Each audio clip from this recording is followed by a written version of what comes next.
Почитувана министерке, почитувани колеги, почитувана јавност.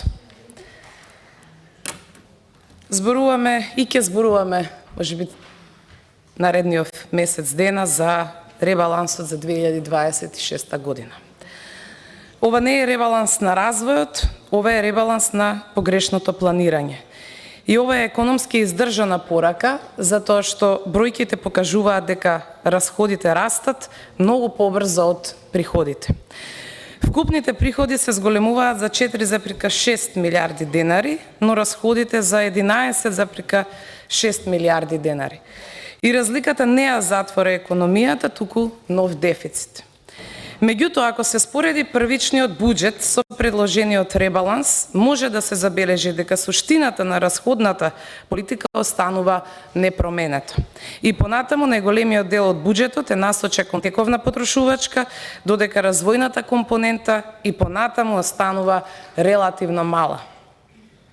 Аргументацијата на власта е дека дефицитот финансира инвестиции, значи ова е признание за неуспешноста на првичната фискална рамка. Ако економијата е стабилна, ако буџетот е ликвиден, ако инвестициите се во добра динамика, тогаш зошто дефицитот се поместува од 3,5% на 4,1% од БДП? Владата не бара ребаланс затоа што економијата оди подобро од планираното, туку затоа што буџетот, што сама го предложи и го изгласа, не ја издржа првата половина од годината. И ова е една погрешна фискална проекција и не представува економска стратегија. При донесувањето на буџетот за 2026 година укажував дека проекцијата за економски раст од 3,8% е преоптимистична и значително повисока од проекциите и на Светска банка и на ММФ, кои предвидуваа раст од околу 3%, имајќи ги во предвид забавувањето на глобалната економија, растечките трговски бариери, неизвестностите во меѓународната економија и слабењето на економската активност кај нашите најголеми трговски партнери, како и сегашниот конфликт на Блискиот Исток. Со ребалансот капиталните расходи номинално се зголемуваат од 40,2 милиарди на околу 46 милиарди денари, односно за околу 5,8 милиарди денари. Нивното учество во вкупните расходи изнесува околу 10%, што представува едно мало поместување на првичниот буџет. Владата ова го представува како доказ дека ребалансот има развојна компонента и дека дополнителниот дефицит ќе биде насочен кон инфраструктурни инвестиции. Сепак, останува клучното прашање: дали овие капитални расходи воопшто ќе бидат реализирани? И се поставува уште едно прашање: кој дел од првичниот буџет беше погрешно планиран? Приходите, расходите, дефицитот или сите три заедно? Се промовира капитална приказна, но бројките покажуваат мешавина од инвестиции, трансфери, социјални расходи и плати. Да, капиталните расходи растат, но тоа не е целата приказна.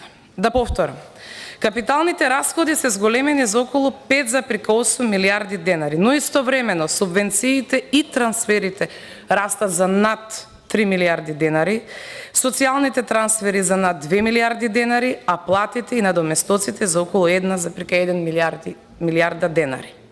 Затоа не може целото зголемување на дефицитот да се објасни како развојна инвестиција и затоа не може ребалансот да го карактеризираме како капитален, тој е повеќе тековен и трансферски. Капиталните инвестиции се алиби за покривање на буџетската дупка.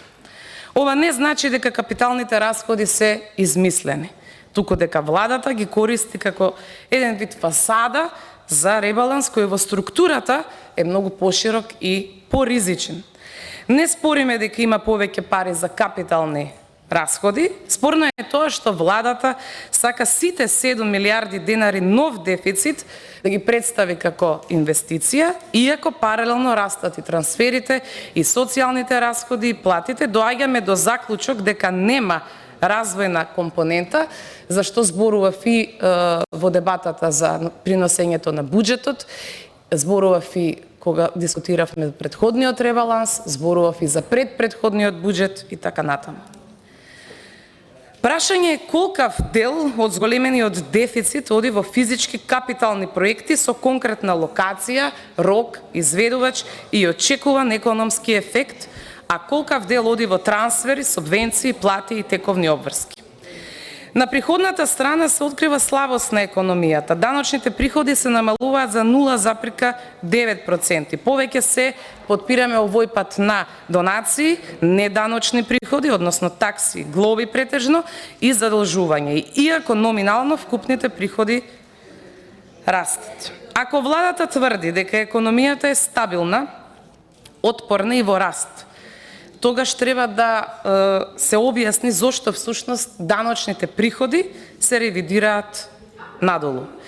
Даночните приходи се најдобар индикатор за економската база, потрошувачка, добивка, плати, увоз, акцизни производи и формална економска активност. Тоа значи дека буџетот не се полни затоа што даночната база е посилна, туку затоа што се бараат алтернативни извори. Ако граѓаните трошат повеќе, ако фирмите работат подобри и ако економијата е посилна, тогаш зошто овие приходи се ревидирани надолу? Може да зборуваме за раст на БДП, но буџетските бројки покажуваат дека приходната страна има слабости. Најслабата концептуална точка во овој ребаланс е кога се зборува за фискална стабилност и консолидација, а се предлага повисок дефицит. Буџетскиот дефицит се зголемува од 39,2 на 46,3 милиарди, како удел во БДП, се поместува од 3,5% на 4,1%, и тоа не е движење кон фискално правило од 3%, туку и оддалечување од него и прекршување на истото. Особено важно е да се користи примарното салдо. Кога примарниот дефицит се влошува, тоа значи дека проблемот не е само во каматите и старите долгови, туку и во основната буџетска политика. Приходите не ги покриваат примарните расходи. Ова е посилна економска порака од класичната критика за задолжување. Ова не е фискална консолидација, ова е едно фискално одложување. Не се решава проблемот, туку се префрла во иднина преку нови приливи и задолжување. Приливите за финансирање растат, домашното и странското задолжување остануваат клучни извори, а јавниот долг веќе е близко до горната граница од 60% од БДП. Не може владата во исто време да зборува за фискална консолидација и да бара од собранието да изгласа поголем дефицит. Консолидацијата значи намалување на дупката, а не нејзино проширување. Ова е политика на одложување на сметката, не политика на средување на финанси. Ребалансот не нуди одговор на животниот стандард, инфлацијата ја јаде платата, а буџетот ја шири потрошувачката, без структурен антиинфлаторен ефект. Ни недостасува фискална дискусија со јазик разбирлив за граѓаните. Не е доволно да се зборува за милиарди денари, дефицити и класификации. Треба да се каже што точно значи тоа за семејниот буџет. Цените растат, храната расте, базичната инфлација останува висока, а всушност имаме ребаланс кој повеќе прераспределува отколку што ја зголемува и продуктивноста. Во документот се наведува дека просечната инфлација во првите 5 месеци е 4,3%. Храната и енергијата растат, а инфлацијата за 2026 е ревидирана нагоре на 4,5%. Тоа значи дека оригиналната макроекономска рамка била премногу оптимистичка. Во такви услови, државата треба да биде внимателна со ширење на расход кои ја хранат побарувачката, особено ако тие не создаваат нова понуда, продуктивност и конкуренција. Граѓаните плаќаат два пати, еднаш преку повисоки цени, втор пат преку повисок долг. И ова е силна порака што ја поврзува инфлацијата со дефицитот. Ако владата троши повеќе, а тоа не создава реална продуктивност, товарот останува врз граѓаните. Ова не е начинот на кој треба да се заштити животниот стандард. Нема конкретни мерки во ребалансот за да се намали инфлацијата преку зголемување на понудата, конкуренцијата и потрошувачката, а не само преку трансфери и трошење. Дополнително што загрижува е состојбата во пензискиот систем. Во анализата на првичниот буџет беше укажано дека трансферите од државниот буџет кон фондот за ПИОМ растат речиси секоја година и дека дефицитот на фондот достигнува историски највисоки нивоа. Наместо структурни реформи кои што ќе подобрат долгорочната одржливост на системот, се продолжува со политика на покривање на се поголемиот дефицит со буџетски средства. И независните анализи предупредуваат дека пензискиот систем представува една од најголемите среднорочни фискални опасности, бидејќи значителен дел, односно речиси половина од пензиите, веќе се финансираат директно од буџетот, а не од придонеси. Трансферите на државата со која го покрива дефицитот, односно дупката во пензискиот фонд, се зголемува од година во година. Но во последните две зголемувањето е алармантно. Имено во 2024 имавме трансфер од 650 милиони евра. 2025 година по последната проекција од последниот ребаланс на буџет 871 милион евра. 2026 планиран е буџетски трансфер во висина од 978 милиони евра. Неодржливоста на пензискиот фонд се гледа преку најавата на гувернерот на Народната банка Трајко Слаевски за посегање по средствата на граѓаните од вториот пензиски столб, најавеното пренасочување на средства од вториот пензиски столб представува директно посегање по приватните пензиски заштеди на граѓаните со цел да се прикрива и дефицит од фондот за ПИОМ. Наместо структурни реформи на пензискиот систем, ќе се користат средствата на идните пензионери за ублажување на последиците од сопствените политики. Според стратегијата за управување со јавен долг, јавниот долг во 2026 година ќе достигне 61,5% од БДП, ќе се зголеми на 61,8% во 2027, ќе остане над 60% и во 2028, 60,9% отприлика, а дури во 2029 година е проектирано повторно да се спушти под оваа граница на 59,8% од БДП. И според последните достапни податоци на Министерството за финансии, веќе на крајот од првиот квартал јавниот долг достигна 10,75 милиарди евра или 58,9% од БДП. Со тоа практично се потврдува оценката дека политиката на високи буџетски дефицити ќе резултира со пробивање на законскиот праг од 60% од БДП, што дополнително ја намалува и отпорноста на јавните финансии. Особено загрижува што покрај растот на јавниот долг забрзано растат и расходите за камати. Според проекциите, расходите за камати ќе се зголемат од 17,8 милиарди денари во 2024 на над 34 милиарди до 2031. И тоа е раст од околу 91%. Тоа значи дека се поголем дел од буџетските приходи ќе се користат за сервисирање на старите задолжувања, наместо за капитални инвестиции, образование, здравство и некои други развојни политики кои што во суштина се неопходни. Имаме 3,9% повеќе средства со овој ребаланс во програма децентрализација. Во подпрограма инфраструктурни проекти во единиците на локалната самоуправа зголемување од 66,1%, достигнувајќи 4,2 милиарди денари. Кога сме кај локалната власт и конкретно кај, кај општините, должат 5,2 милиарди денари.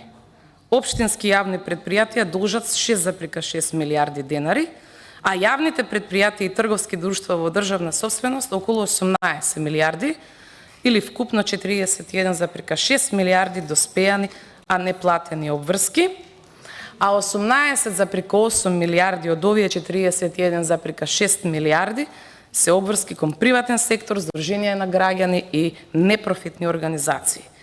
Имаме екстремно задолжени општини и упорно преку ребалансот ние ги повластуваме, а ги наградивме и со средства од унгарскиот кредит, со други трансфери, имаме скоро пола милиарда кај општините, а ефикасноста ја немаме. И тоа се покажа сега пред некој ден.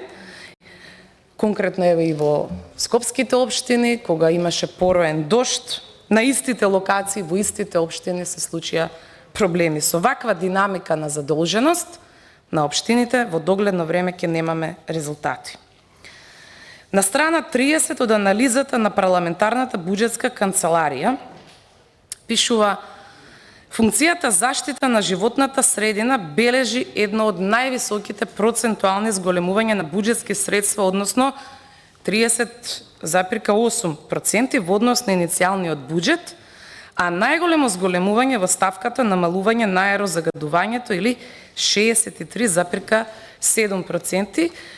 Ме радува што овде ќе имаме зголемување, затоа што претходно оваа ставка беше подложна на кратење, и тоа е енормно кратење, и врз основа на тоа очекувам дека со волку средства префрлени, предвидени за борба против аерозагадувањето, нема да го имаме како горлив проблем и оваа година. Преку повеќето проекции на надеж кои стојат во документи, а не во реалноста, како опозиција кренавме аларм и за нереалниот економски раст, и за дефицитот, и за падот на странските инвестиции, за индустриското производство, за непроменетата минимална плата, односно непокачената, за ценовните шокови без мерки, за заложувањата за лошиот животен стандард на граѓаните. Собранието не смее да гласа само бројки, мора темелот да биде проектна, институционална и физичка отчетност за секој денар, особено зголемениот дефицит. Опозицијата е одговорен контролор, а не некој кој што автоматски е против инвестиции. Неопходно е да имаме детали за проектите што се финансираат со зголемениот дефицит. Каде се, во која фаза се, дали има јавна набавка, дали има договор, дали има изведувач, дали има надзор, дали има физичка реализација, дали се плаќаат нови ситуации или се отплаќаат стари фактури. Ова е особено важно затоа што капиталните расходи често изгледаат добро на хартија, но јавноста ретко гледа дали станува збор за реална нова инвестиција, префрлање кон јавни предпријатија, капитална дотација до општина или фактички завршен проект. Еден ваков капитален регистар е клучен за оправданоста на ребалансот. Нема бланко чек за дефицит. Така стои во одредени анализи како теза. И ова не е критика, ова што го зборувам води кон тоа дека да, за поддршка за вистински инвестиции, но не и за нетранспарентна буџетска дупка представена како развој. Ако имаме 7 милиарди денар поголем дефицит, тогаш собранието има право да бара 7 милиарди пати поголема отчетност. Не е доволно само да се каже и да се зборува. Буџетот, во овој случај ребалансот, мора да е успех, а не да представува обстанок. Граѓаните секојдневно размислуваат за буџетот, за сопствениот, но и за државниот. Но ние овде мораме да дискутираме и за буџетска политика. Таа всушност го изнедрува буџетот.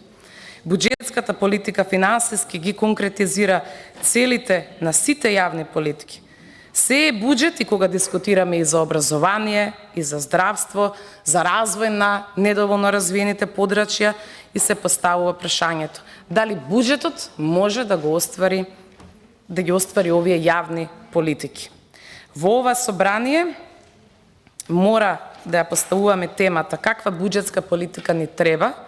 Ако имаме јасен и општо прифатен концепт во на буџетска политика, верувам дека ќе имаме и помали спротивставување околу буџетот, затоа што во овој дом треба да се креира буџетската политика, од која што понатаму ќе излезат и сите следни државни буџети. И буџетот или ребалансот на буџетот не смее да биде победа на едни, а пораз на други. Буџетот е еден и единствен и тој е на граѓаните, затоа што со добар буџет тие победуваат. Благодарам.